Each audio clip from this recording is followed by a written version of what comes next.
बिस्मिल्लाहिर्रहमानिर्रहीम। मैं हूं अब्दुल रहमान एग्रेरियन और आप देख रहे हैं रहमान एग्रेरियन चैनल। आज हम इस वीडियो में पीएआरसी की जॉब्स के हवाले से बात करने वाले हैं। तो सबसे पहले तो मैं आपको बताता चलूँ जिनको नहीं पता पीएआरसी के बारे में। PARC means Pakistan agriculture research council. ये एग्रीकल्चर का बहुत बड़ा इंस्टीट्यूट है और इस्लामाबाद G5 में इसका मेन हेड ऑफिस है। तो जो फ्रेश एग्री ग्रेजुएट्स हैं और पोस्ट एग्री ग्रेजुएट्स उनके लिए एक बहुत अच्छी अपॉर्चुनिटी है कि वो इसमें लाजमी अप्लाई करें। मैं आपको इसका अप्लाई करने का तरीका, ऑनलाइन कैसे अप्लाई करना है और जो इसका फॉर्म वगैरह है कैसे फिल करना है, इसकी बैंक फ़ीस वगैरह कितनी है, बैंक ड्राफ्ट कैसे बनाते हैं, जिन लोगों को नहीं पता इनका सारा बताऊंगा क्योंकि मैं खुद इसमें अप्लाई कर रहा हूँ। और ये किस जगह पे भेजने होते हैं और कैसे उनको पहुँचाना है, ये सारी मालूमात मैं आपको दूंगा इस वीडियो में। तो चलते हैं डेस्कटॉप की स्क्रीन पे। ठीक है, तो फिर आगे चल कर मैं आपको बताता हूँ। तो चलो आ गए हम डेस्कटॉप की स्क्रीन पे।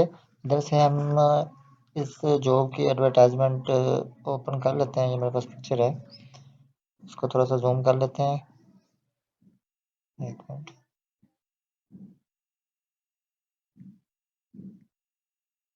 चलें, ये देखें पाकिस्तान एग्रीकल्चर रिसर्च काउंसिल।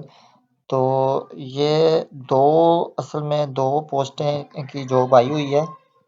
ये आप देख सकते हैं, एक जो है साइंटिफिक ऑफिसर की है और एक असिस्टेंट साइंटिफिक ऑफिसर की है। इसमें पहले साइंटिफिक ऑफिसर का क्राइटेरिया हम देख लेते हैं। इसमें वो कह रहे हैं कि इसका जो पे स्केल होगा वो 8 होगा और एज लिमिट 32 साल तक है। वैकेंसीज 180 वैकेंसीज अवेलेबल हैं और प्लेस ऑफ पोस्टिंग जो है वो एनीवेयर पाकिस्तान में किसी भी जगह पे हो सकती है। नेम ऑफ अपॉइंटमेंट मतलब रेगुलर जॉब है ये। में क्वालिफिकेशन क्या चाहिए होगी, एमएससी मस्ट हो, एमफिल और या फिर कोई इसके बराबर 18 साल की तालीम होनी चाहिए। ठीक है, और उसमें यह है कि in relevant discipline with first division और सीजीपीए 3, फर्स्ट डिवीजन होनी चाहिए या 3 सीजीपीए मस्ट होनी चाहिए इसमें। और in the highest degree with not more than 1 second division और ग्रेड सी।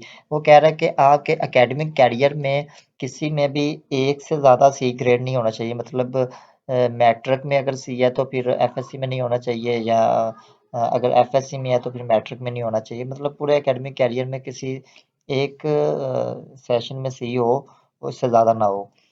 और उसके अलावा in animal sciences prefer DBM वाले भी इसमें अप्लाई कर सकते हैं। Good written and oral communication and analytical skills, लिखाई और बोलने में अच्छा होना चाहिए बंदा। ठीक है, और उसमें कौन कौन से डिपार्टमेंट वाले अप्लाई कर सकते हैं ये आप देख सकते हैं। एनिमल साइंसेज वाले, एनिमल बायोटेक्नोलॉजी, ये आप सारे देख लीजिएगा। जोलॉजी वाले, लाइफ स्टॉक, इंजीनियरिंग वाले भी अप्लाई कर सकते हैं। और ये नेचुरल रिसोर्सेज वाले भी अप्लाई कर सकते हैं। प्लांट साइंसेज वाले, ये हमारे जो एग्रीकल्चर के मेजर हैं ये सारे वो आ गए हैं। एग्रोनॉमी, नेटिकल केमिस्ट्री, एंटोमोलॉजी वाले, फूड टेक्नोलॉजी वाले, हॉर्टिकल्चर वाले, मतलब काफ़ी डिपार्टमेंट्स वाले इसमें अप्लाई कर सकते हैं। ठीक है, और इसके अलावा जो ये साइंटिफिक असिस्टेंट साइंटिफिक ऑफिसर के इसका पे स्केल 7 है। इसके लिए जो एज लिमिट है वो 30 ईयर्स है और वैकेंसीज इसकी 60 वैकेंसीज हैं। एनीवेयर इन पाकिस्तान और रेगुलर जॉब है ये भी। इसके लिए क्या है क्वालिफिकेशन, इसके लिए बीएससी ऑनर्स और डीवीएम, और इसके लिए भी वही सेम सीजीपीए 3 होनी चाहिए या फर्स्ट डिवीज़न और किसी एक एकेडमिक कैरियर में सी ग्रेड से ज़्यादा ना हो। ठीक है, इसमें भी वही डिपार्टमेंट्स हैं, animal biotechnology, engineering, natural sciences, plant sciences वाले। ठीक है, और इसमें फिर इसकी क्या क्राइटेरिया इसका अप्लाई करने का, जो age relaxation will be admissible as per PRC और गवर्नमेंट रूल्स। वो कह रहे हैं कि एज रिलैक्सेशन मिल सकती है लेकिन पीआरसी के अपने रूल्स के ऊपर। Quota will be observed as per government rules, quota भी अवेलेबल है। और interested candidates qualifying the above eligibility criteria and processing request. वो कह रहे हैं कि जो कैंडिडेट्स इंटरेस्ट हैं वो ऑनलाइन अप्लाई कर सकते हैं हमारी वेबसाइट पे जाके विद इन 15 डेज। 15 दिन का टाइम है एडवर्टाइजमेंट जो उन्होंने, मतलब 15 मार्च, सॉरी 5 मार्च को इसकी एडवर्टाइजमेंट हुई और 20 मार्च तक टाइम है। और वो कह रहे हैं कि application forms duly filled and signed by the applicants along with bank draft और पोस्टल ऑर्डर और ₹1000 processing fee in favor of PARC may also be sent to the following address। मतलब ये कि आप इसके साथ जो एप्लीकेशन आप फिल करेंगे उसके साथ आप बैंक ड्राफ्ट या पोस्टल ऑर्डर बनवाएंगे 1000 रुपये का PARC के फेवर में। वो एक नंबर होगा उसी एप्लीकेशन के ऊपर, उस नंबर के तहत आप ऑर्डर बनवाएंगे और जो एड्रेस दिया हुआ है उस एड्रेस पे आप को भेजना होगा। आगे चल के मैं आपको बताऊंगा, मैंने खुद इसमें अप्लाई किया हुआ है और मैं वो खुद बैंक ड्राफ्ट बनवाऊंगा और TCS करवाऊंगा। ये सारा आपको आगे जाके दिखाऊंगा मैं।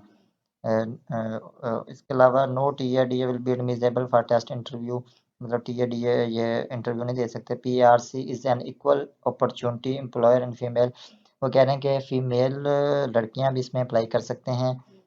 Those already in government service through proper channel, वो कह रहे हैं कि अगर कोई पहले से गवर्नमेंट जॉब कर रहा है तो वो भी प्रॉपर चैनल के जरिए अप्लाई कर सकता है। The council reserves the right to increase और decrease number of post to postpone to stop the recruitment process at any stage. वो कह रहे हैं कि कौंसल जो है ये PARC की ये किसी भी टाइम पोस्टों को बढ़ा और कम कर सकती है, ठीक है।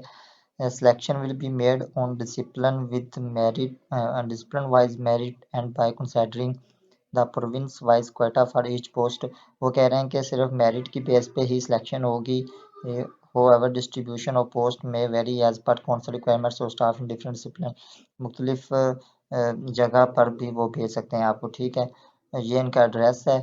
तो ये आपने इसका जो एडवर्टाइजमेंट है ये तो आपने देख ली होगी। अब मज़ीद आगे जाके मैं आपको दिखाता हूँ कि अप्लाई कैसे करना है और कैसे फिर इसका मतलब आगे फर्दर प्रोसेस करना है, ठीक है। चलें इनकी वेबसाइट पे चलते हैं। मैंने तो ये वेबसाइट ओपन की हुई है। आपने ये PARC लिख के चले, मैं आपको करके दिखा देता हूँ शुरू से एक दफ़ा। यहाँ से PARC आप लिखेंगे तो ये इनकी वेबसाइट आ जाएगी आगे। सॉरी, यहाँ पे आपने सिंपल PARC लिखना है तो इनकी आगे वेबसाइट आ जाएगी। ये इनकी वेबसाइट आ गई है तो इसको आपने ओपन कर लेना है, ठीक है। तो ये इंटरफेस आपके सामने आ जाएगा। आपने सिंपली जाना है कैटेगरीज वाले ऑप्शन पे, यहाँ पे आपने ऑनलाइन जॉब पोर्टल पे जाना है, ठीक है। ऑनलाइन जॉब पोर्टल पे अगर तो आप पहले यहाँ पे रजिस्टर हैं तो आपने यहाँ से अपना CNS और पासवर्ड लिख के इसे लॉगिन कर लेना है। लेकिन कम लोग रजिस्टर होंगे, आपने यहाँ से अपना न्यू अकाउंट रजिस्टर कर लेना है, ठीक है। तो मैं ऑलरेडी रजिस्टर हूँ तो मैं वही अपना लॉगिन कर लेता हूँ। तो ये इंटरफेस आपके सामने आ जाएगा। मैंने तो ये फिल किया हुआ है लेकिन आपको बता देता हूँ कि इसमें क्या क्या फिल करना है, ठीक है। यहाँ पे आपने पासपोर्ट साइज अपनी पिक्चर अपलोड करनी होती है, ठीक है। ये आपने परफॉर्म पहले फिल करना है, उसके बाद आप जॉब के लिए अप्लाई कर सकते हैं, ठीक है। यहाँ पे अपना नाम वगैरह, फादर नाम, CNSI, डेट ऑफ बर्थ, सारी डिटेल वगैरह लिखेंगे अपनी, ठीक है। और यहाँ पे अपनी एकेडमिक रिकॉर्ड जो है वो अपना इसमें एंटर करेंगे, ठीक है।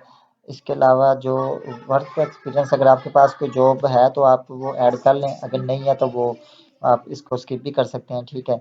तो मेरी थी तो मैंने ये ऐड कर दी है।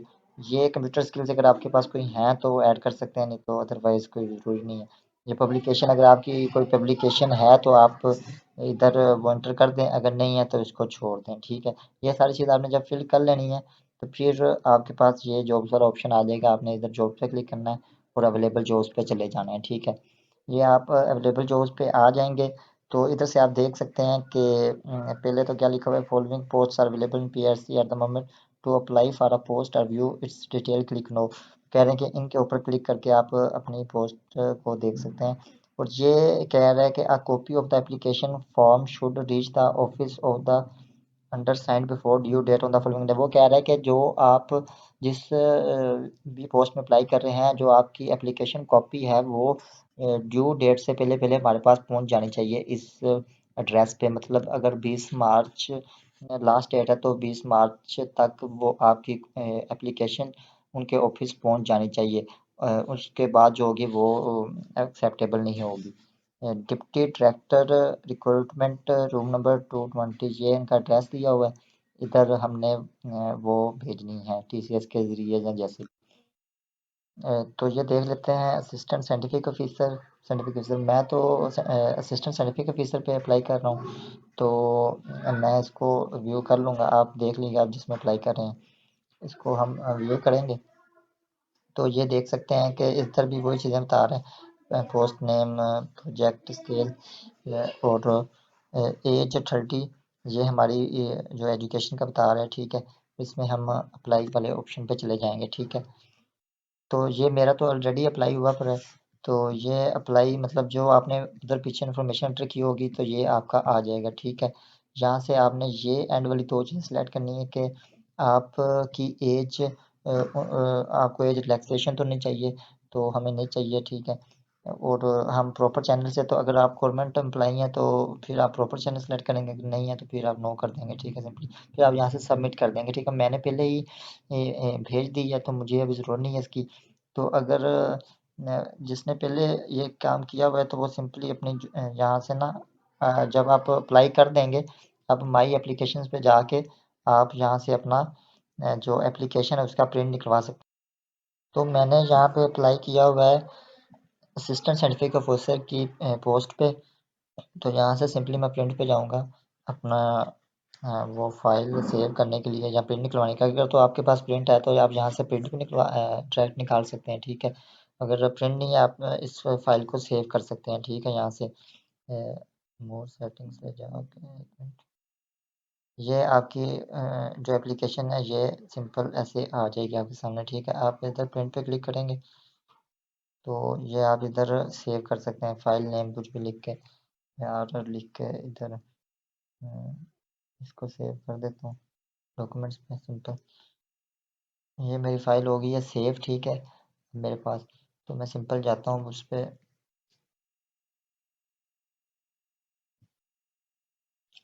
ये मैंने जो फाइल सेव की थी, ठीक है। इसको हम ओपन कर लेते हैं, ओपन करके देख लेते हैं इसका इंटरफेस क्या है। तो ये ऐसे हमारे पास आ जाएगा। ये सारा हम किस पोस्ट के लिए हमने अप्लाई किया है, ये सारी हमारे पास फॉर्म फिल होके आ जाएगा, ठीक है। तो ये जो एंड पे है ना, ये मैं आपको एक चीज़ बताता चलूँ, ये इसका आपने पहले प्रिंट निकलवा लेना है, ठीक है। यहाँ पे आपने अपना नाम लिखना है, अंडरटेकिंग, और यहाँ पे अपने फादर का नाम लिखना है, ठीक है। अगर तो कोई लड़की अप्लाई कर रही है और वो लड़की मैरिड है, तो वो उसके आईडी कार्ड पे, अगर वो उसके हस्बैंड का आईडी कार्ड बना हुआ है तो वो यहाँ पे अपने हस्बैंड का नाम लिखेगी, ठीक है, वाइफ ऑफ। अदरवाइज जो लड़के हैं वो सिर्फ अपने फादर का नाम लिखेंगे, ठीक है। ये आपने देख लेना है अच्छी तरह से। और यहाँ पे ड्राफ्ट और पोस्टल ऑर्डर में आपको बैंक की तरफ से एक मिलता है, चालान मिलता है, वो आपने यहाँ पे फिल करना है, ठीक है। और डेट डालनी है, तो यहाँ पे वो आप नंबर लिखेंगे, मैं आपको दिखा दूंगा जाके कि यहाँ पे कौन सा नंबर लिखना है। तो यहाँ पे आप अपना सिग्नेचर करेंगे, ठीक है। तो वो कह रहे हैं कि मस्ट जो है ये बैंक ड्राफ्ट 1000 रुपये का साथ इस नंबर पे आपने भेजना है, ठीक है। ये एड्रेस है, ठीक है। और लेट सबमिशन और incomplete application will not be acceptable and the eligibility of the application will not be considered without the submission of bank draft और पोस्टल ऑर्डर। वो कह रहे हैं कि जो लेट सबमिशन होंगी और इनकम्प्लीट एप्लीकेशन होंगी, उनको एक्सेप्ट नहीं किया जाएगा। और विदाउट बैंक ड्राफ्ट या पोस्टल ऑर्डर वो भी एक्सेप्टेबल नहीं होंगी एप्लीकेशंस, ठीक है। तो मस्ट ये बैंक ड्राफ्ट या पोस्टल ऑर्डर भी बनवाना है और टाइम से पहले उनके पास पहुंचनी चाहिए आपकी एप्लीकेशन। इसके बाद ये कह रहे हैं कि applicants should also save a copy of the submitted application for their own करें। वो कह रहे हैं कि इसकी जो एक कॉपी है वो आपने अपने पास भी रखनी है रिकॉर्ड के लिए, ठीक है। तो तो आगे मज़ीद मैं आपको जाके दिखाऊंगा भी, मैंने खुद अभी बैंक ड्राफ्ट भी फिल करना है और वो इसमें सारा मैं आपको बता दूंगा। तो आगे फिर बैंक ड्राफ्ट फिल करके फिर मज़ीद इसे हम टीसीएस करवा देंगे, ठीक है। तो चलो अब जाके बैंक ड्राफ्ट बनवाते हैं और इससे फिर टीसीएस करवाते हैं। ये अब मैं प्रिंट निकलवा रहा हूँ अपनी फ़ाइल का, तो आपने भी प्रिंट निकलवा लेना है पहले। ये अब प्रिंट निकलवाने के बाद मैं बैंक में आ गया हूँ, एचबीएल बैंक में। तो इधर से मैंने उनसे बैंक ड्राफ्ट फार्म लिया है, ये मैंने फ़िल कर दिया है। तो ये फ़िल करने के बाद इसे जमा करवाऊँगा मैं।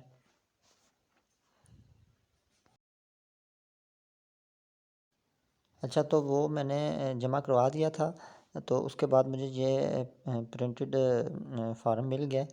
तो ये एक मैंने एप्लीकेशन के साथ भेजनी है और एक अपने पास रखनी है। ऊपर वाला हिस्सा उसके साथ चला जाएगा, नीचे वाला हिस्सा मेरे पास रहेगा, ठीक है। और एक और चीज़ आपको बताता चला जाऊँ कि इसकी 1000 रुपया तो पीआरसी की फ़ीस है और साथ 696 आपको बैंक चार्जेस पे करने होंगे, मतलब टोटल 1700 रुपया आपका लगेगा, ठीक है। इसके अलावा टीसीएस चार्जेस लेते हैं। अब ये मैं लियोपोल्ड ऑफिस के बाहर आ गया हूँ। अब ये मैं उधर ये साथ अटैच करके जमा करवाऊँगा। तो ये आप इसको लहदा कर लेंगे। ऊपर वाला पोर्शन आपने एप्लीकेशन के फॉर्म के साथ स्टेपलाइज़र करके भेजना है और नीचे वाला आप फॉर्म अपने पास रखेंगे एज आ प्रूफ के तौर पे, ठीक है। ये अब उसके साथ जमा करवाने लगा हूँ मैं।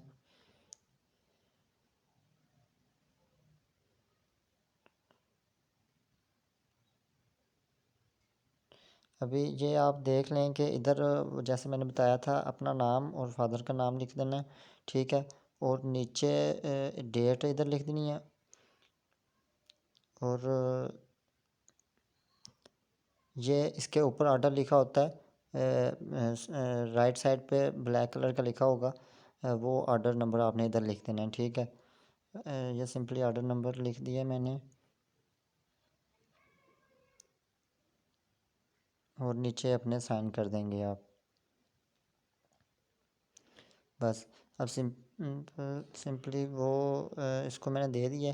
वो ड्रेस वगैरह लिख रहा है, ड्रेस उसके ऊपर लिखा हुआ है जैसे मैंने आपको बताया था, ठीक है।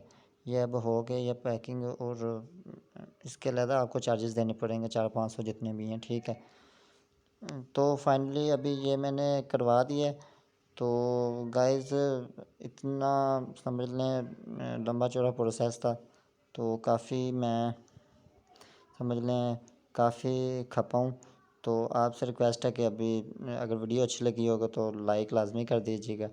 बाकी इंशाल्लाह मिलते हैं नेक्स्ट वीडियो में, तब तक के लिए अल्लाह हाफ़िज़।